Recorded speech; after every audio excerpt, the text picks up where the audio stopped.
On the morning of September 11th, 2001, the world watched in disbelief. Clear blue skies stretched over New York City. It was an ordinary Tuesday. Commuters filled the streets. Office workers settled into their routines, and the rhythm of daily life moved forward without warning. Then, in a moment, everything changed. At 8:46 a.m., a plane struck the North Tower of the World Trade Center. Confusion turned to fear. Minutes later, a second plane hit the South Tower. What had seemed like a tragic accident became something far more chilling, a coordinated attack. Across the United States and around the world, millions of people watched as the towers burned and then fell. In a matter of hours, nearly 3,000 lives were lost. Families were shattered, nations were shaken, and history took a sharp, irreversible turn. But behind this moment, behind the fire, the chaos, and the devastation, was a man whose name would become known across every corner of the globe. Osama bin Laden. Who was he? How did he rise from privilege to extremism?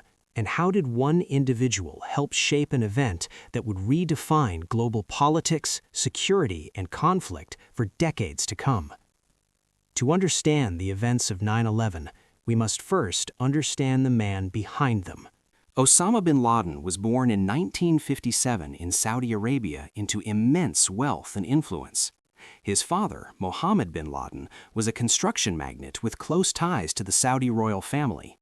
The bin Laden family was one of the most prominent in the country. Growing up, Osama had access to education, resources, and opportunities that few could imagine.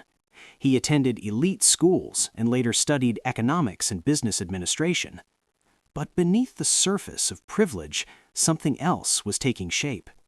He was deeply influenced by religious teachings from a young age. In university, he encountered ideologies that emphasized strict interpretations of Islam and political resistance against foreign influence in Muslim-majority regions. These ideas would later become central to his worldview. The Soviet invasion of Afghanistan in 1979 marked a turning point. For many across the Muslim world, the conflict was seen as a struggle against foreign occupation. Volunteers traveled to Afghanistan to support the resistance, known as the Mujahideen. Osama bin Laden was one of them. Using his wealth and connections, he helped fund and organize efforts to support fighters on the ground. He established networks, built infrastructure, and gained influence among those involved in the conflict.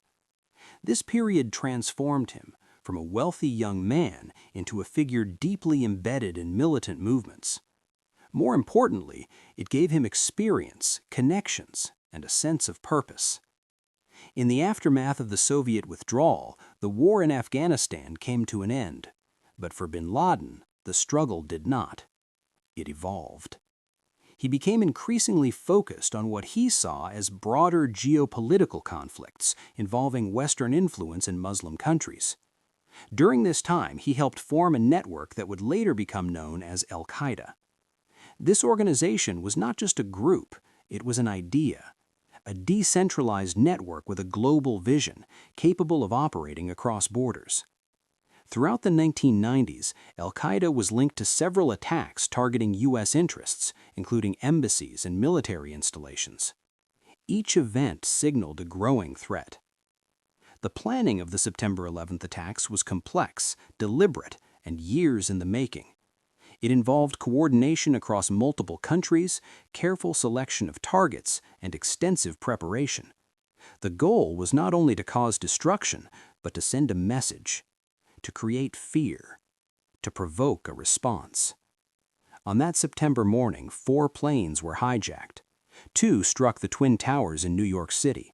1 hit the Pentagon. The 4th crashed in Pennsylvania after passengers resisted. The impact was immediate and global, but the world had yet to see the scale of what was to come. In the aftermath of the attacks, the United States launched what became known as the War on Terror. Military operations began in Afghanistan, targeting al-Qaeda and those who supported them. Governments around the world strengthened security measures. Intelligence agencies expanded their reach.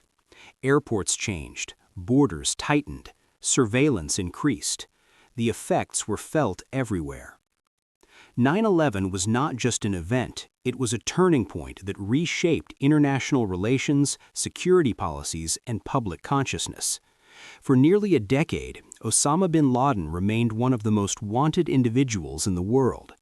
He became a symbol not only of the attacks, but of a broader conflict. Despite extensive efforts, he evaded capture for years, moving between locations and relying on secrecy and loyal networks. The search became one of the most significant manhunts in modern history. In May 2011, U.S. forces carried out an operation in Abbottabad, Pakistan.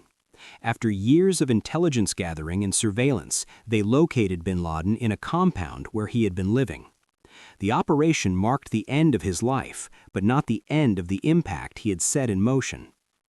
The story of Osama bin Laden is not just about one man, it is about how ideas, conflicts, and decisions can shape the course of history. It is about the consequences of extremism, the fragility of peace, and the importance of understanding the forces that drive global events. The events of September 11th remain one of the most significant moments of the 21st century. They changed how nations interact, how security is approached, and how the world sees itself. And while time moves forward, the lessons remain. Because to understand the present and to shape a better future, we must never forget the past.